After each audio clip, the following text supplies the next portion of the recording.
لوگ کہتے ہیں مسجد اقصی ہے بیت المقدس، وہاں سے لیا ہوا ہے. توجہ فرمایا، مسجد اقصی وہ ہے اصل میں آسمانی مسجد، اور اس کے بعد بیت المقدس کا نام مسجد اقصی رکھا گیا.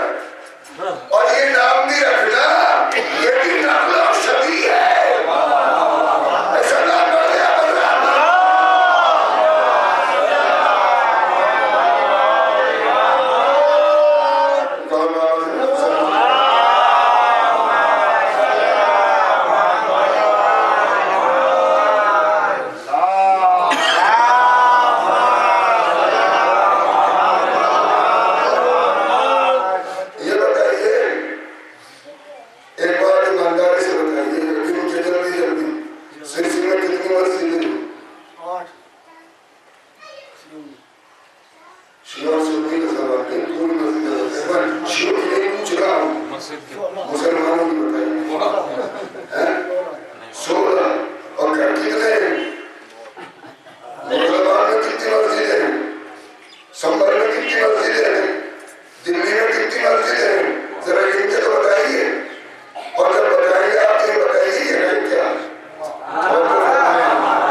سلوات پڑھ دیں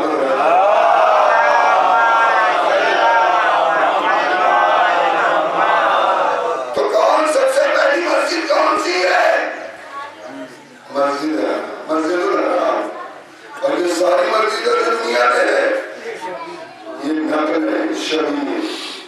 اب تو خدا کے لیے خاموش ہو جاؤ.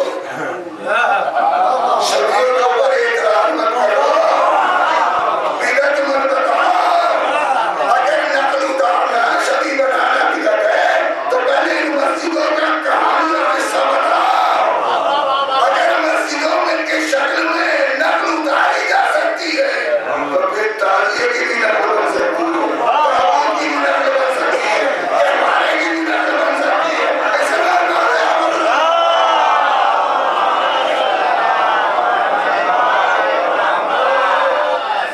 یہ ہمارے گھر کی ایجاد نہیں ہے. ہم نے خدا سے سیکھا نقل اتارنا شبیہ بنانا. ہم نے نبی سے سیکھا شبیہ بنانا نقل اتارنا.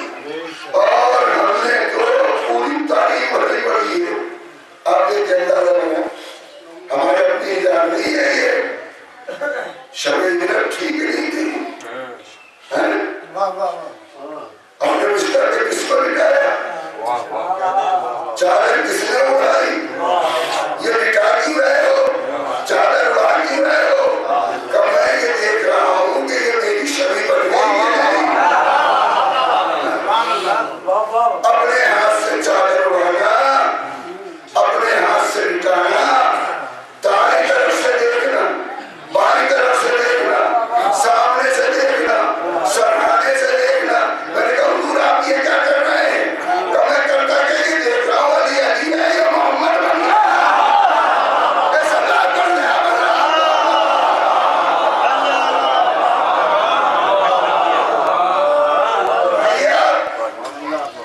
اور محمد بن گئے پورے.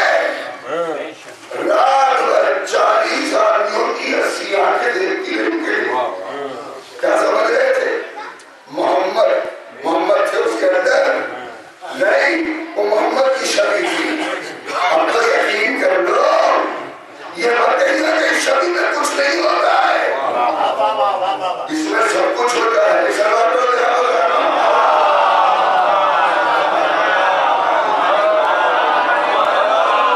کو جانے دیجیے. ہم مطمئن تھی علم کی شبیہ ہے تو ہم مطمئن. ہم یہ نہیں سمجھتے کہ ہم شبیہ کی زیارت کر رہے ہیں، ہم یہ سمجھتے کہ عباس کا علم کی زیارت. ہم نہیں سمجھتے کہ تابوت کی زیارت کر رہے ہیں، ہم یہ سمجھ رہے ہیں کہ امام حسین علیہ السلام کے لاش اقدس کی زیارت کر رہے ہیں.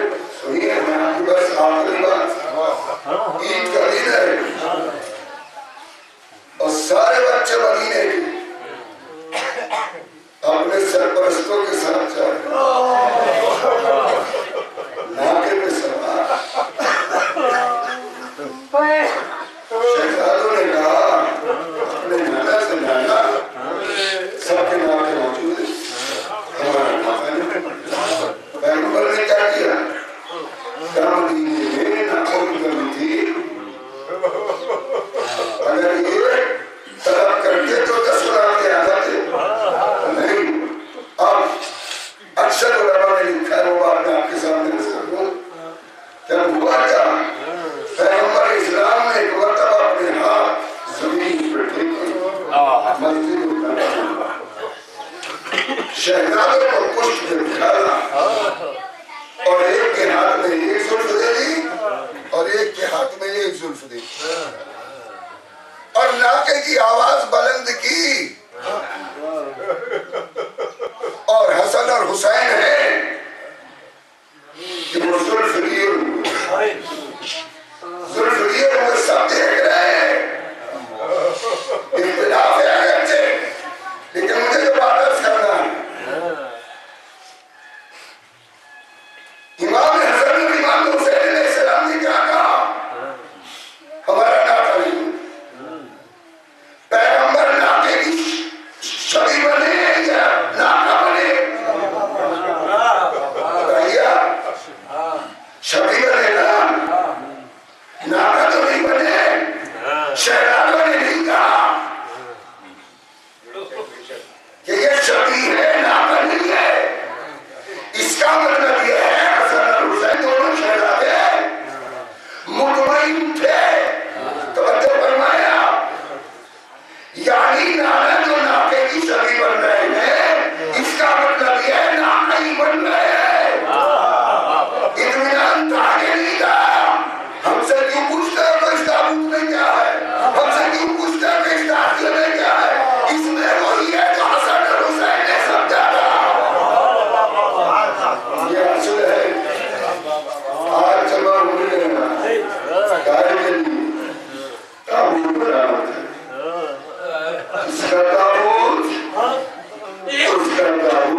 سید سجاد سے سوال کیا، ارے میرے بیمار امام کی امامت کا پہلا مسئلہ دریافت کیا جا، بیٹا سجاد خیمے جل چکے، میرے لال یہی خیمہ باقی ہے، بتاؤ کیا جل کر مر جائے؟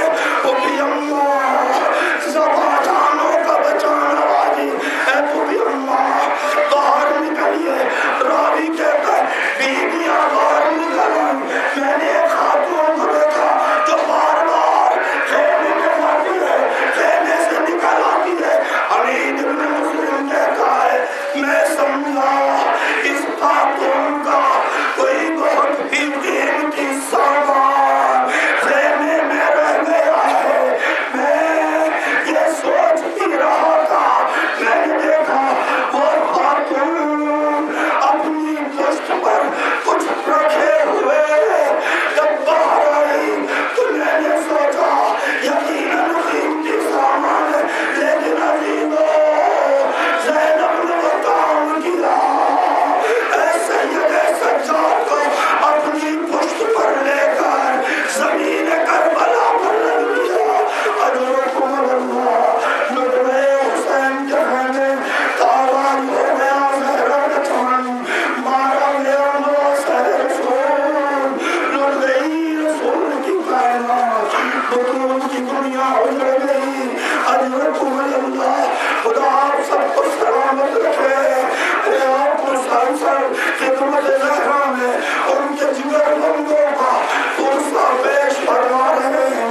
عزیزو حسین کے قتل کے بعد، حسین کی شہادت کے بعد زینب کے دل میں یہ تمنا رہ گئی کہ کاش کوئی میرے بھائی کی تعزیت آ کر مجھے دے دے، کوئی نہ تھا تعزیت دینے والا، اے پرسہ دینے والوں خدا آپ کو سلامت رکھے۔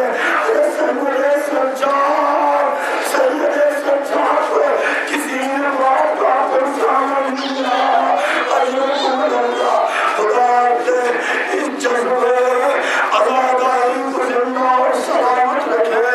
عزیزو کربلا میں کون سا ظلم ہو گیا، میں نے عرض کیا حسین بچ گئے، اگر ایک شہادت تصور کی جائے قسم خدا کی میرا رابطہ چھٹا امام دیتا ہے، میرا امام فرماتا ہے اگر مسائل کربلا کا اگر 1% بھی بشر سمجھ لے تو تابع زندگی نہیں رکھ سکتا، برداشت کی قوت سے باہر ہے۔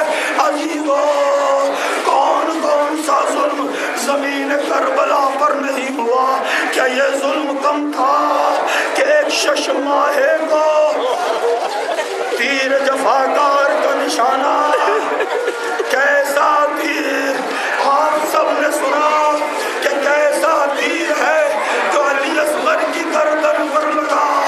آپ سب نے علماء سے ذاکرین سے پڑھنے والوں نے کتابوں میں یہی پڑھا ہوگا، یہی سنا ہوگا کہ جو علی اصغر کے تیر لگا